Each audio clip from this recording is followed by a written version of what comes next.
বন্ধুরা, ভিডিওতে এখন যে জায়গাটি দেখতে পাচ্ছেন এটি হচ্ছে কুষ্টিয়ার পোড়াদহ জংশন। যে জংশনটি হচ্ছে বাংলাদেশের সর্বপ্রথম রেলওয়ে জংশন। এটি মূলত কুষ্টিয়া জেলা অবস্থিত, খুলনা বিভাগের ভিতরে পড়েছে। আর রাইট নাও এখন আমি একদম পোড়াদহ জংশনে রয়েছি। আর এখন প্রায় দুপুর 12টা। প্রচণ্ড রোদের ভিতরেও থেমে নেই এখানের কর্মব্যস্ততা, কর্মজীবন। আর এখানে মূলত হচ্ছে আপনার ধান, পাট, গম, ভুট্টা, তারপর আখ, সরিষা, আর বিশেষ করে এখানে তামাক এবং পানের চাষ হয়। তো এই অঞ্চলটি অত্যন্ত সুন্দর লেগেছে আমার কাছে, খুবই ভালো লেগেছে।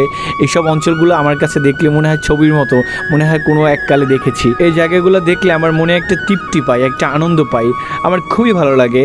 আর এই অঞ্চলে মানুষ অত্যন্ত পরিশ্রমী, আর বেশিরভাগ মানুষই সহজ সরল। আমি যেহেতু আমার বিজনেসের জন্য দেশের বিভিন্ন জায়গায় যাই, আর আমি সবসময় ভিডিও করার চেষ্টা করি আর আপনাদের দেখানোর চেষ্টা করি। দেখুন রেল লাইনের পাশে কি সুন্দর মনোরম পরিবেশ, কি সুন্দর ছোট ছোট ঘর, মানুষজন দাঁড়িয়ে রয়েছে, ভ্যান গাড়ি রয়েছে, অনেক পুরনো দিনের ঘর বাড়ি। আমার খুবই ভালো লাগে এই দৃশ্যগুলো দেখতে। যাই হোক, আজকে ভিডিও এই পর্যন্ত। সবাই ভালো থাকবেন, আল্লাহ হাফেজ।